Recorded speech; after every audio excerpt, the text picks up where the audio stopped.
Que se passerait-il si, dès aujourd'hui, tu décidais d'agir comme si la victoire était déjà là? Non par orgueil, non par illusion, mais par fidélité à ce que tu es capable de devenir. Cette idée dérange, elle provoque presque, et pourtant, elle touche le cœur même du stoïcisme. Dans cette philosophie, la confiance ne se proclame pas, elle ne s'exige pas non plus. Elle se pratique, par l'action, par une posture intérieure assumée, calme, victorieuse, car il existe ce décalage que tu connais intimement. À l'extérieur, tu avances, tu fais ce qu'il faut, tu respectes les règles du jeu. Mais à l'intérieur, le mental doute, il anticipe l'échec, il ralentit chaque décision. Les émotions prennent le relais, la peur parle plus fort que la raison. L'action devient hésitante, morcelée, comme si chaque pas nécessitait une autorisation invisible. Dans ces moments-là, on se sent seul face à ce combat intérieur. On se dit que c'est normal, que tout le monde fonctionne ainsi.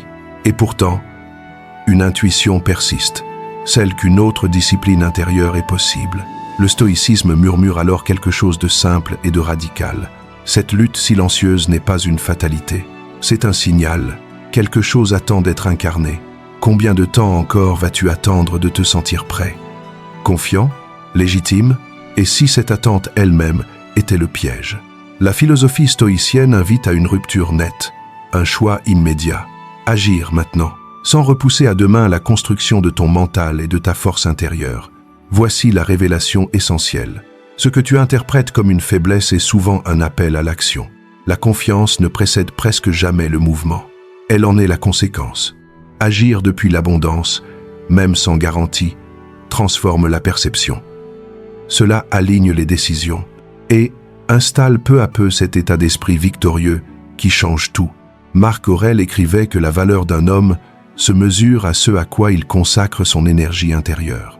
C'est précisément ce que nous explorons ici, un espace dédié à ceux qui veulent forger leur mental, cultiver une confiance lucide et agir avec clarté selon les principes intemporels du stoïcisme. Si ce que tu entends résonne en toi, rejoins cette discipline. Abonne-toi, soutiens ce travail et transmets cette méditation à quelqu'un qui a besoin de se rappeler que la victoire commence toujours par un acte intérieur. Première étape, agir comme si, quitter le manque pour la confiance stoïcienne. Il existe un moment précis où l'on comprend que la peur du manque gouverne nos gestes plus que le désir de grandir. Le stoïcisme invite alors à un renversement intérieur. Cesser de courir après la certitude et commencer à agir comme si tout était déjà en place. La confiance ne devient plus une attente future. Elle devient une pratique quotidienne. Mais une question demeure. Comment vivre cet état d'esprit victorieux quand rien, autour de toi, ne semble encore le confirmer? Tu connais cette scène? Au travail, une idée à défendre. Une réunion. Une voix intérieure murmure que tu n'es pas assez légitime. Tes mains se crispent, ton souffle se raccourcit, tu retiens ta pensée. En réalité, ce n'est pas le regard des autres qui te bloque, c'est celui que tu poses sur toi-même. Cette retenue invisible révèle un mental encore attaché au manque, plutôt qu'à la certitude tranquille de sa propre valeur. Épictète rappelait que ce qui trouble les hommes, ce ne sont pas les choses, mais le jugement qu'ils portent sur elles. La perception précède toujours l'action. Croire que tu n'as pas encore ce qu'il faut te pousse à agir, comme si tu étais incomplet. Le sage stoïcien ne n'eut pas ses doutes. Il choisit simplement de ne pas leur obéir. Ressentir cette tension est normal.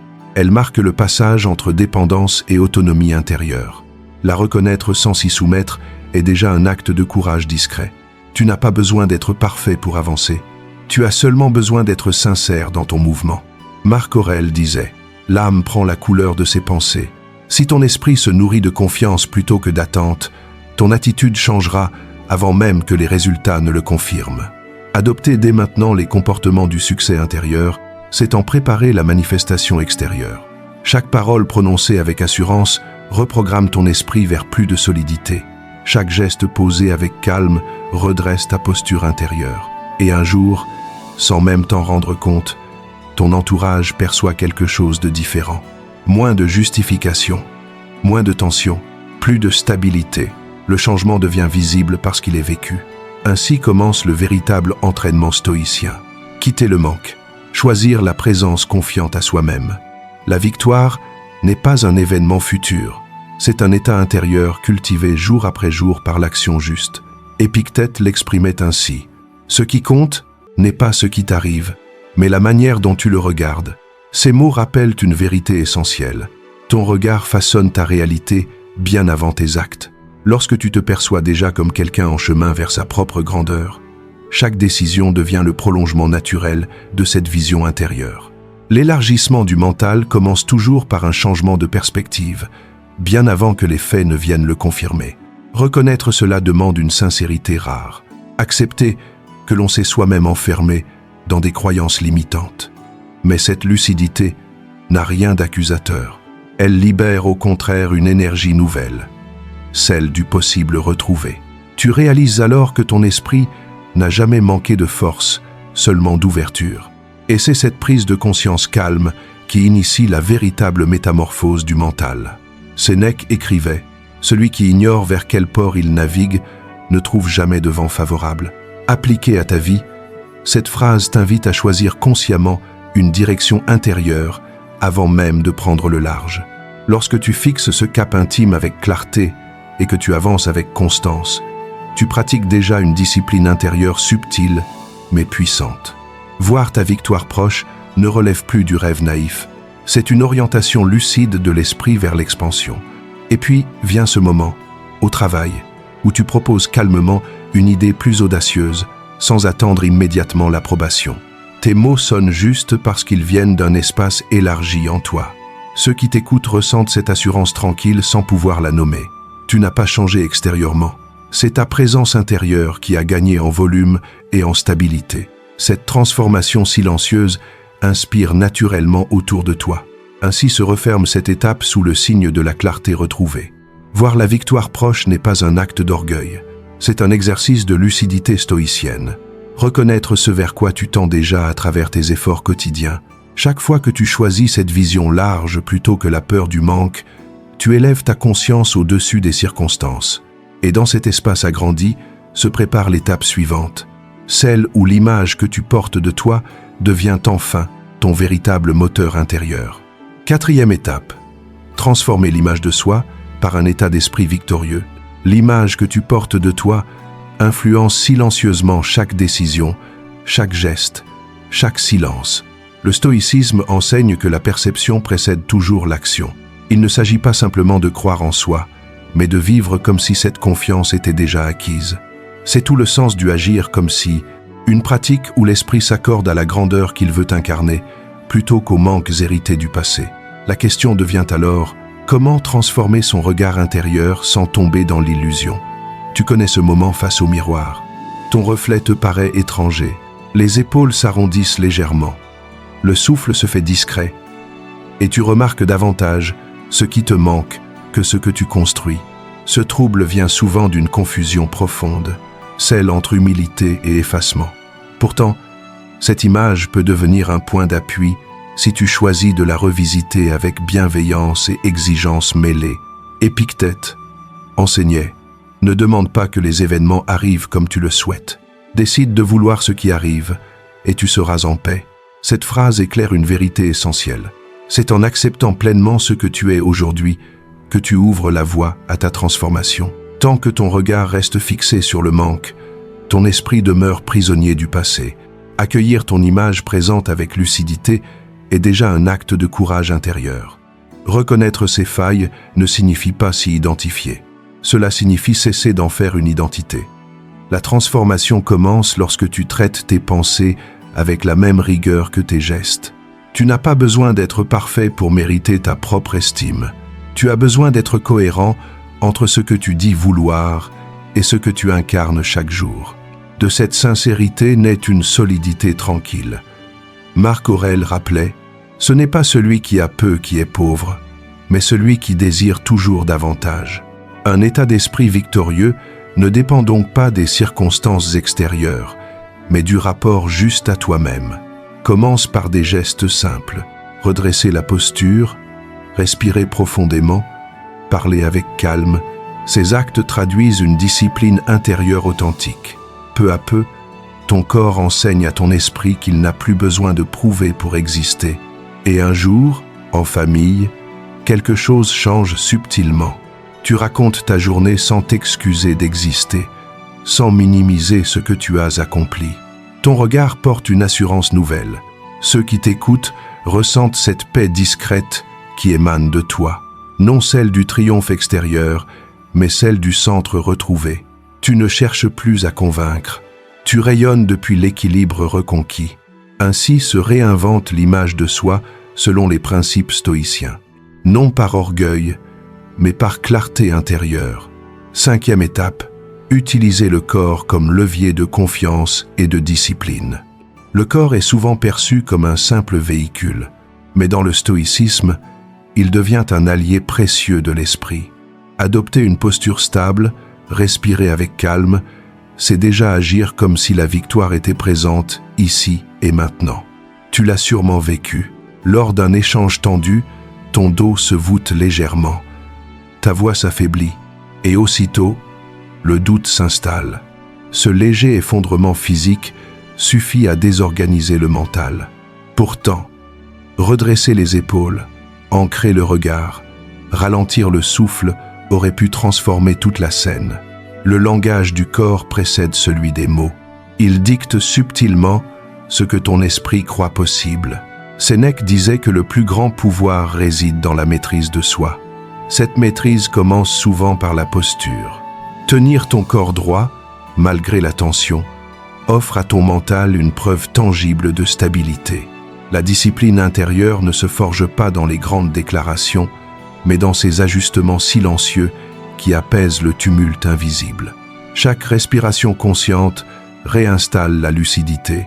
Chaque mouvement assumé rappelle qu'il n'y a rien à fuir. Peu à peu, le corps devient un ancrage solide pour traverser les instabilités sans te perdre.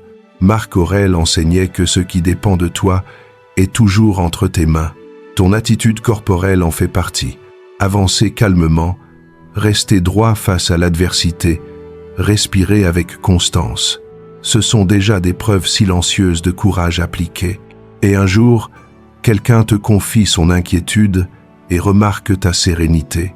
Ton regard est posé, ta voix douce mais ferme. Tu incarnes cette solidité nouvelle qui apaise autour de toi. Ce changement n'est pas un hasard.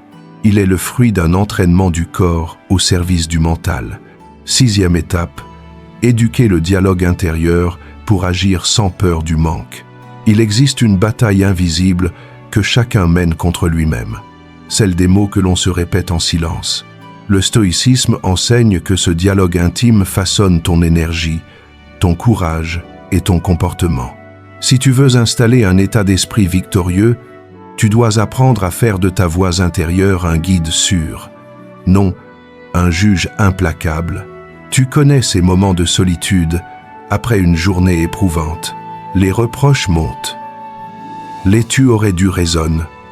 Le corps se contracte. Le souffle se raccourcit. C'est précisément là que commence le véritable entraînement. Épictète le rappelait.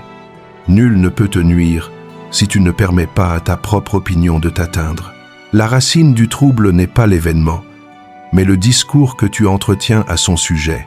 Transformer ce dialogue, ce n'est pas se mentir. C'est choisir consciemment des paroles intérieures qui soutiennent plutôt que celles qui paralysent. Et c'est ainsi, pas à pas, que s'installe une force calme, durable, stoïcienne. Ce n'est ni la faute, ni l'échec qui te blessent réellement. C'est le sens que tu leur donnes.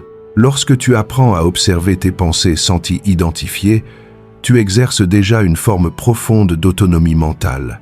Le stoïcien ne cherche pas à faire taire sa voix intérieure. Il l'éduque, afin qu'elle parle avec justesse plutôt qu'avec peur. Reconnaître la dureté de son propre discours intérieur demande une lucidité rare. Il ne s'agit pas de se flatter artificiellement, mais de traiter son esprit comme on élèverait un élève exigeant, avec fermeté et bienveillance à la fois. Chaque fois que tu remplaces « je suis nul » par « je peux encore progresser », tu redresses ton axe intérieur. Ce simple changement de vocabulaire redonne de la force au mental et l'entraîne vers plus de stabilité. Sénèque rappelait que celui qui commande à son esprit n'est jamais esclave des circonstances. Cette phrase trace une direction claire. Instaurer une discipline intérieure dans tes paroles mentales quotidiennes. Commence par reformuler chaque pensée limitante comme une invitation à apprendre ou à ajuster, jamais comme une condamnation. C'est ainsi que tu continues d'agir comme si tu étais déjà cet être confiant et calme que tu es en train de devenir. Et puis vient un moment, en famille, où tout change subtilement. Un proche partage sa frustration. Là où autrefois tu aurais répondu par irritation ou retrait, ta voix sort ferme mais apaisée. Tes mots portent une clarté nouvelle. Ils ne blessent plus. Ils construisent. Ce simple échange révèle la transformation accomplie. Ta parole extérieure reflète désormais la sérénité que ton esprit a cultivée en silence. Ainsi s'achève cette étape sous le signe du verbe conscient.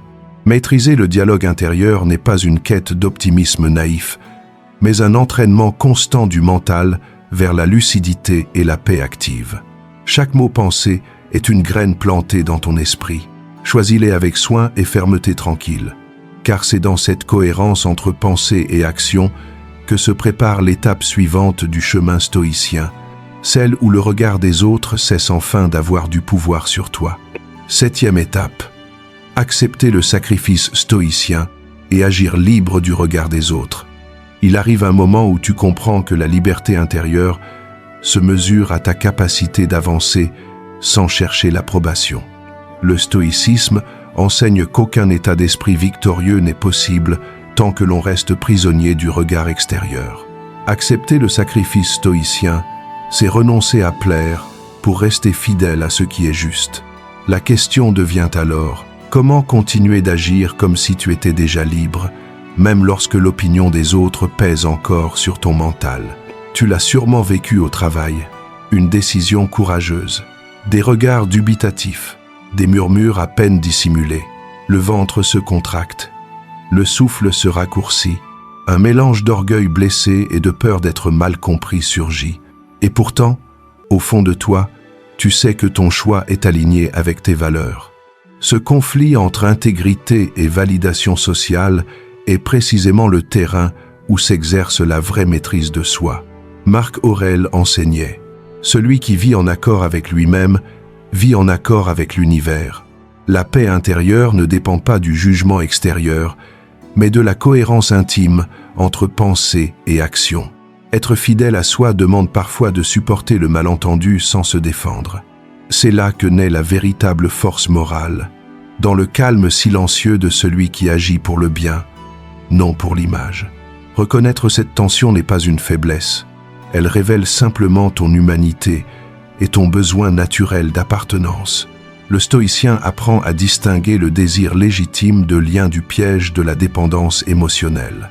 Ce détachement progressif ouvre un espace nouveau où la confiance ne se négocie plus.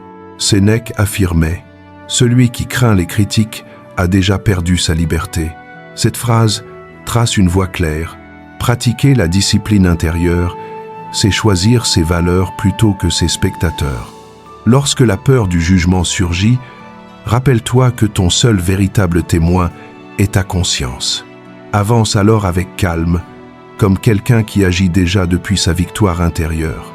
Non par défi, mais par clarté. Et puis vient un soir, en famille, où tu exposes ton choix sans chercher à te justifier. Tes mots sont simples, posés, libérés de toute colère défensive. Ceux qui t'écoutent ressentent cette stabilité nouvelle. Tu n'as plus besoin d'avoir raison pour être en paix. C'est dans cette posture tranquille que ton entourage découvre une autre forme de courage, celle qui ne s'impose pas, mais incarne. Ainsi se referme cette étape sous le signe du détachement conscient. Accepter le sacrifice stoïcien, c'est comprendre que toute victoire intérieure exige parfois une solitude provisoire. En cessant de mendier l'approbation, tu libères ton énergie pour créer selon ta propre mesure. Et dans ce silence, lucide s'ouvre naturellement la suite du chemin, celle où la liberté devient une pratique quotidienne du mental apaisé et souverain. Le chemin parcouru conduit à une évidence tranquille. Toute transformation véritable commence par un choix intérieur. Agir comme si la victoire était déjà présente. À travers les épreuves, tu découvres que la confiance n'est pas un sentiment passager, mais une pratique quotidienne. Le stoïcisme t'enseigne à distinguer ce qui dépend de toi de ce qui ne dépend pas de toi, à trouver la paix non dans le contrôle, mais dans l'acceptation lucide. Cette sagesse, née du discernement, installe une sérénité durable. Elle transforme la tension en présence et l'attente en action consciente. Ainsi s'accomplit la métamorphose stoïcienne, celle d'un esprit qui cesse de courir après la victoire pour devenir lui-même son propre terrain de victoire. Marc Aurèle rappelait « L'obstacle sur le chemin devient le chemin ». Accueille chaque difficulté comme un exercice de vertu, chaque instant comme une occasion d'avancer avec calme. En cultivant ta discipline intérieure, tu ne dépends plus des circonstances pour être en paix. Tu orientes ton énergie vers ce qui est juste et laisses le reste glisser hors de ton contrôle.